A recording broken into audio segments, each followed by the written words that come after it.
Кандидатот на владеачката коалиција кој ќе ја трча претседателската трка нема да биде изненадување, туку еден од најчесто споменуваната четворка Димитров, Пендаровски, Шетеринска, Спасовски. Во СДСМ велат, официјално името ќе биде соопштено на Конгресот во недела, неофицијално ќе се знае веќе утре или задутре.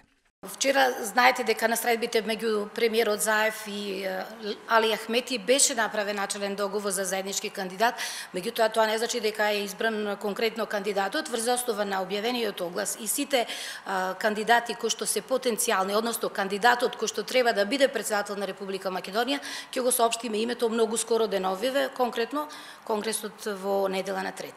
За одлуката коалицијата да излезе со консензуален претседател, опозицијската ВМРО ДПМН е вели дека Заев е во паника.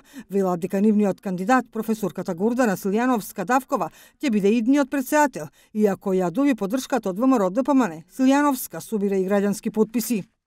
Како што знаете, кампањата се уште не е започната. Гордана Силјановска учествува на дебатни емисии онаму каде што ќе биде повикана, така што апсолутно не гледам дека е тоа некоја причина дека е помалку застапена.